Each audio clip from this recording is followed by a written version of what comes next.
2020 ஆண்டு நிலவரப்படி இந்த உலகத்தின் மக்கள் தொகை 7.8 பில்லியன்.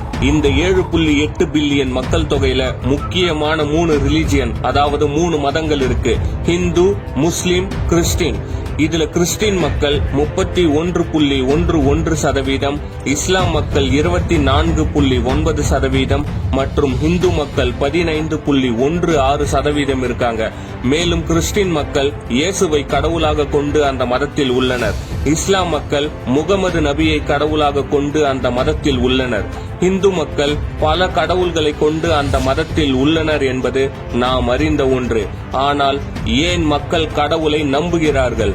கடவுள் என்றால் என்ன? யார் அந்த கடவுள்? நம்மை படைத்தவனா, நம்மை ஆள்பவனா, நம்மை அழிப்பவனா, இல்லை இந்த மூன்றும் சேர்ந்தவனா? யார் இந்த கடவுள்? அவரின் உருவம் என்ன? எப்படி கடவுளை பார்ப்பது? எங்கு சென்றால் அவரின் அருள் கிடைக்கும்? இந்த கேள்விகளுக்கான விடையை நாம் எங்கு தேடுவது? கோவிலில், சர்ச்சில், மசூதியில் கடவுளின் சிலைகள் என செதுக்கி இருக்கும் சிலைகள் யார்? சிவன், இயேசு, நபி, புத்தர் போன்றவர்கள் கடவுள்களா? இல்லை கடவுள்களாக மாறினார்களா? இல்லை மாற்றப்பட்டார்களா? கடவுள் என்ற கான்செப்ட் உலகில் எப்படி தோன்றியது? அது இன்று வரை ஏன் நடைமுறையில் இருக்கிறது? அதை வைத்து அரசியல் செய்யும் அரசியல்வாதிகளை, அதை வைத்து பணம் கொள்ளையடிக்கும் மனிதர்களை, உலகம் முழுக்க தங்கள் மதங்களின் பெயரை வைத்துக் கொண்டு ஊழல் செய்யும் ஊழல்வாதிகளை கடவுள் ஏன் தண்டிக்கவில்லை? அவர்கள் தண்டிக்கப்படும் காலம் வருமா? இல்லை அவர்கள் சொகுசாக வாழ்ந்து மறைவார்களா?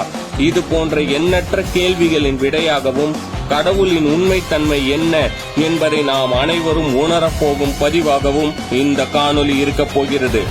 வாங்க வீடியோக்குள்ள போலாம்.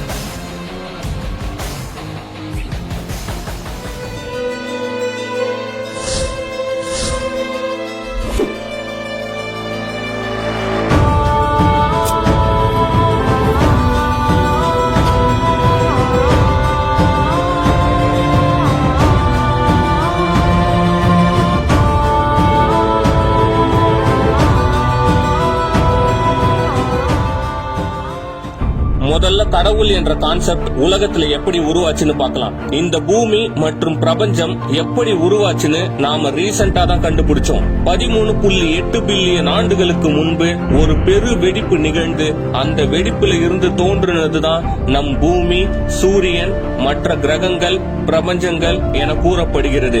இப்படி இந்த பெரு வெடிப்பு நிகழ்ந்து எல்லாம் உருவான பின் அது வெறும் வெயிட்டே இல்லாத லைட் பார்ட்டிகல்ஸா தான் இருந்துச்சு. அதாவது இப்போ ஒரு பொருள் உங்ககிட்ட இருக்கு, அந்த பொருள் கண்டிப்பா ஏதோ ஒரு எடை கொண்டதா தான் இருக்கும். அந்த எடை என்ற ஒன்று எப்படி அந்த பொருளுக்குள்ள வருதுன்னா புரோட்டான், நியூட்ரான், எலக்ட்ரான், நியூக்ளியஸ் போன்ற எலமெண்டரி பார்ட்டிகல்ஸால வருது. இந்த எலமெண்டரி பார்ட்டிகல்ஸ், அதாவது ஒரு பொருளுக்கு வெயிட்ட தரக்கூடிய இந்த பார்ட்டிகல்ஸ் எப்படி உருவாச்சுன்னு யாருக்குமே இன்னைக்கு வரைக்கும் தெரியல. நம்ம பிரபஞ்சத்துல உள்ள எல்லாமே ஏதோ ஒரு வெயிட் கொண்டதா தான் இருக்கு. அப்போ எல்லாத்துலயும் இந்த எலமெண்டரி பார்ட்டிகல்ஸ் இருக்குன்னு அர்த்தம். பிக் பேங் நடந்து முடிஞ்சு கிரகங்களுக்கு எப்படி இந்த எலமெண்டரி பார்ட்டிகல்ஸ் போய் ஒரு வெயிட் ஆச்சுன்னு இன்னைக்கு வரைக்கும் சயின்டிஸ்டுக்கு கூட தெரியல. அதனால தான் இந்த பார்ட்டிகல்ஸ காட்ஸ் பார்ட்டிகல்னு சொல்றோம். காட்னா கடவுள்னு நமக்கு தெரியும். அப்போ ஏதோ ஒன்றுக்கு நம்மளால விடை கூற முடியலனா அந்த கடவுள்னு சொல்றோம். அதனால தான் சயின்டிஸ்ட் அதுக்கு காட்ஸ் பார்ட்டிகல்னு பேர் வச்சிருக்காங்க. ஓகே, இப்போ நமக்கு தெரிஞ்சிருக்கும் கடவுள் என்ற கான்செப்ட் எப்படி வந்துச்சுன்னு. மனிதன் ஒரு கட்டத்தில் பரிணாம வளர்ச்சி அடைந்து யோசிக்கிற தன்மையை பெற்ற பின் அவன் யோசிக்கிறான், எப்படி இந்த உலகம் தோன்றுச்சு, யார் உருவாக்கனா என அவன் யோசிக்க ஸ்டார்ட் பண்றான். பிக் பேங் தியரி 1960களில் வெளிவந்தப்போ ஒரு மிகப்பெரிய கண்டுபிடிப்பை கண்டுபிடிச்சதா விஞ்ஞானிகள் கருதுனாங்க. கடவுளுக்கும் அறிவியலுக்குமான சண்டையில ஜெயிச்சது அறிவியல் தான் மார்த்தட்டி சொல்லிட்டு இருந்தாங்க. ஆனா இன்னொரு கேள்வி அவங்களோட கொட்டத்தை அடக்கியது. பிக் பேங் தியரியால பூமி உருவானது ஓகே, ஆனா அந்த பிக் பேங் ஏதோ ஒரு சிறு புள்ளியில இருந்து தானே உருவாக்கி இருக்கணும். அந்த புள்ளி என்ன? அது எப்படி முதலில் தோன்றியது? யார் அதை உருவாக்கினார்கள்? ஹைட்ரஜன், நைட்ரஜன் போன்ற வாயுக்களால தோன்றுச்சுன்னு சொன்னா இந்த வாயுக்கள் முதலில் தோன்றியது எப்படி? உருவாக்கம் என்று ஒன்று இருந்தால் அதை உருவாக்கியவர் கண்டிப்பா இருக்கணும். உருவாக்கியவர்னு ஒருத்தர் இருந்தா அவரை ஒருத்தர் கண்டிப்பா உருவாக்கி இருக்கணும். இது எண்ட்லெஸ் சைக்கிளா அப்படியே போயிட்டே இருக்கும். இததான் ஆங்கிலத்துல சொல்லுவாங்க, if there is a creation there must be a creator. இந்த விடை தெரியாத உருவாக்கத்திற்கு விடை தெரியாத உருவாக்கியவர் தான் கடவுள் என நாம இப்ப சொல்லிட்டு இருக்கோம். ஆனா பழங்காலத்துல கடவுள் அல்லது இறைவன்னா யார சொல்றாங்கன்னு இப்ப பார்க்கலாம். நம்மளோட தமிழ் லிட்டரேச்சரையே நாம எடுத்துக்கலாம். திருவள்ளுவர் கடவுள்னு யார சொல்லியிருக்காருன்னா, முறை செய்து காப்பாற்றும் மாநில மன்னன் மக்களுக்கு இறை என்று வைக்கப்படும்னு சொல்லியிருக்காரு. அதாவது மக்களுக்காக ஒரு மன்னன் வாழ்ந்தால் அவனே இறைவனாவான் என்பது இதன் பொருள். அடுத்து வையத்துள் வாழ்வாங்கு வாழ்பவர் வானுரையில் தெய்வத்துள் வைக்கப்படும்னு சொல்லியிருக்காரு. இதுக்கு அர்த்தம், வாழும்போது ஒருத்தர் யாருக்கும் தீங்கு இல்லாம நல்லா வாழ்ந்தா அவரே தெய்வம் ஆவாருன்றதுதான் இதோட பொருள். இதனால தான் நாம இறந்தவர்களோட போட்டோவை வச்சு கும்பிட்டு வரோம். அதே போல தமிழர்கள் இயற்கையை வழிபடக்கூடியவர்கள். அதனால தான் காலையில சூரியனை பார்த்து கும்பிடுவாங்க, இரவுல நிலாவை கும்பிடுவாங்க, உணவு சாப்பிடும் முன் உணவை கும்பிடுவாங்க, விவசாயத்திற்காக பொங்கல் விழா வச்சு கும்பிடுவாங்க, அதுல மாட்டையும் சேர்த்து கும்பிடுவாங்க, சைவம் தந்த முருகனை கும்பிடுவாங்க, இயற்கை மருத்துவம் தந்த சிவனை கும்பிடுவாங்க. இது போலத்தான் தமிழர்கள் இருந்தார்கள்.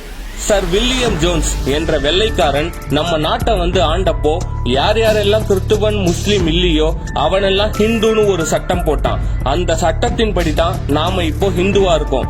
சரித்திரத்தின்படி நாம சைவர்கள் வைணவர்கள் தான். அப்போனா மதம் என்ற ஒன்று எப்படி தோன்றுச்சுன்னா, ஒரு மனிதரை வைத்து அவர் பின்பற்றிய செயல்களை செய்து நாமும் வாழ்க்கையில் அவர் நிலையை அடைவதற்குத்தான் மதம் என்ற ஒன்று உருவாக்கப்பட்டது. எடுத்துக்காட்டுக்கு, சிவன் போல நான் குண்டலினி யாகம் பண்ணி 7 சக்கரத்தை விடுவிச்சு இறைநிலையை அடைய வேண்டும் என நினைப்பவர்கள் சைவ சமயத்திலும், ஜீசஸ் மாதிரி ஆக வேண்டும் என நினைப்பவர்கள் அவரை வழிபட்டு கிறிஸ்தவத்திலும், கடவுளுக்கு உருவமே இல்லை என நபிகள் கூறிய வாக்கை ஏற்று மற்றும் அவரின் செயலை வழிபட்டு இஸ்லாத்திலும், போதி மரத்தடியில் புத்தர் இறைநிலையை அடைந்தது போல அவரை வழிபட்டு புத்த சமயத்திலும் இருப்பதுதான் மதங்கள். இதன்படி பார்த்தால் உங்க வாழ்க்கையோட ரோல் மாடல் யாரோ அவங்க தான் உங்களுக்கு கடவுள். சிலர் அப்துல் கலாம் மாதிரி ஆக நினைச்சீங்கன்னா அவர் தான் உங்க கடவுள். ஏன்னா அவர் பின்பற்றிய வழிகளை நீங்க பின்பற்றுறீங்க. அதுதான் வழிபாடு. அப்துல் கலாம் நடந்து கடந்து வந்த வழியில் நாமும் அவர் வழி நடந்து பாடுபடுவதுதான் வழிபாடு. ஆனா முக்கியமா ஒண்ணு இருக்கு, மதங்களுக்கு அப்பாற்பட்டவர்கள் தான் சிவன், இயேசு, நபி, புத்தர், திருவள்ளுவர், வள்ளலார், முருகன் போன்றவர்கள் கூட. ஏன்னா இவங்க ஒரு குறிப்பிட்ட மதத்துக்கு மட்டும் நன்மை செய்யவோ அல்லது நல்லது சொல்லவோ பாடுபடல. ஒட்டுமொத்த உயிர்களுக்கும் அவர்கள் வாழ்க்கையில் செய்த அனைத்தும் பொருந்தும். அதனால் இவர்களை எந்த மதத்தில் உள்ளவர்களும் வழிபடலாம். எந்த ஒரு நல்லது யார் சொன்னாலும் சரி, அதை எடுத்துக் கொள்வதுதான் மனிதனுக்கு நல்லது. அது நல்லதா இல்லையா என்பதை தீர்மானிக்கும் சக்தி அல்லது எண்ணம் உங்களிடத்தில் தான் உள்ளது. ஒன்று தேவையில்லை என்றால் நீங்கள் அதை செய்ய வேண்டாம். ஆனா ஒன்னு நல்லதுன்னு தெரிஞ்சும் நான் வேற மதத்துல இருக்கேன்னு அதை செய்யாம விட்டுட்டா அது உங்க அறியாமை, மூடத்தனம். சரி, நாம இப்ப கன்க்ளூஷன் வரலாம். கடவுள் யார்? சிவன், இயேசு, புத்தர், நபி அவர்கள் மட்டும் கடவுள் அல்ல, நீங்களும் கடவுள்தான். அந்த ஆற்றலை நீங்கள் வளர்த்து கொண்டால் மட்டுமே நீங்கள் இறைநிலையை அடைய முடியும். உனக்கு நீதான் கடவுள். உன் உடலை மற்றும் உன் மனதை எப்போதும் எந்த சூழ்நிலையிலும் ஆரோக்கியமாகவும் அமைதியாகவும் வைத்துக்கொண்டு மற்றவர்களுக்கு எந்த துன்பமும் இல்லாமல் வாழ்ந்து முடிந்தவரை நன்மை செய்து மறைந்தால் நீயும் கடவுளே. முன்னோர்களை போற்றுவது நம் வழக்கம். அதனால் அவர்களை மனதில் எப்போதும் வைத்துக் கொள்ள வேண்டும். நாம் இன்று கடவுள்களாக கும்பிடும் அனைவரும் ஒரு காலத்தில் நம்மை போல் வாழ்ந்த முன்னோர்களே. இத மனசுல வச்சுட்டு யார் கடவுள்னு இப்ப நீங்களே முடிவு பண்ணுங்க. இந்த பதிவுல எந்த ஒரு மதத்தையோ கடவுளையோ நான் இழிவுபடுத்தல.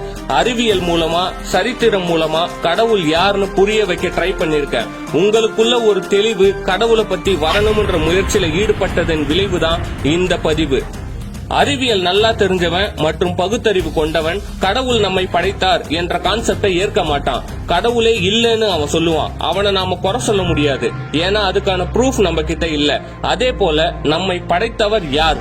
பிக் பேங் உருவாக இருந்த புள்ளியை படைத்தது யார், எப்படி உருவாச்சுன்னு அவங்க கிட்ட கேட்டா அவங்க கிட்ட அதுக்கான பதில் இருக்காது.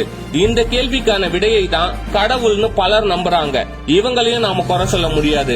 ஏன்னா அதுக்கான அறிவியல் விளக்கத்தை நம்மளால தரவே முடியாது. ஆனா இது ரெண்டுமே இல்லாம நான் தான் கடவுள்னு சொல்லிட்டு சுத்துறாங்கல்ல, அவங்கள குறை சொல்லலாமான்னு கேட்டா அது மத்தவங்களுக்கு பாதிப்பு ஏற்படாத வகையில் இருக்குமானால் நாம குறை சொல்லவே முடியாது. ஏன்னா நாம சொல்றதும் அதுதான், உனக்கு நீ தான் கடவுள், நம்ம மனசுதான் கடவுள். நல்ல நேரம் கெட்ட நேரம்னு ஒண்ணு இல்லவே இல்ல. நீ உழைக்கும் நேரம் எல்லாமே நல்ல நேரம், சோம்பேறித்தனமாய் இருக்கும் நேரம் எல்லாமே கெட்ட நேரம். அவ்வளவுதான். உங்களுக்கு நீங்க தான் கடவுள்னு மனசுல நினைச்சுக்கோங்க. எண்ணம் போல் வாழ்க்கை. ஆனா அதை சொல்லிட்டு மத்தவங்களை ஏமாத்தி பழப்பு நடத்தாதீங்க. அப்படி செய்யறவங்களை ஆதரிக்காதீங்க. இந்த பதிவு மிக முக்கியமான ஒன்றா நாங்க கருதுறோம். இது வரைக்கும் இவ்ளோ டீடைலா கடவுளை பத்தி பேசி நான் பார்க்கவே இல்ல. நம்மள என்னெல்லாமோ சொல்லி குழப்பிதான் வச்சிருக்காங்க. இப்போ ஒரு தெளிவு கிடைச்சிருக்கும்னு நம்புறோம். முடிஞ்ச அளவுக்கு ஷேர் பண்ணுங்க. நல்ல பதிவுகள் ரீச் ஆகுறது கஷ்டம்னு நம்ம சேனலை பார்த்தா எல்லாருக்குமே தெரியும். ஆனா ஒரு நாள் நாம இல்லனாலும் இந்த பதிவு இருக்கும்ன்ற நம்பிக்கையில இத போட்டு இருக்கோம். அன்பே சிவம். இன்ஷா அல்லாஹ். God bless you. மீண்டும் சந்திப்போம் அடுத்த பதிவில்.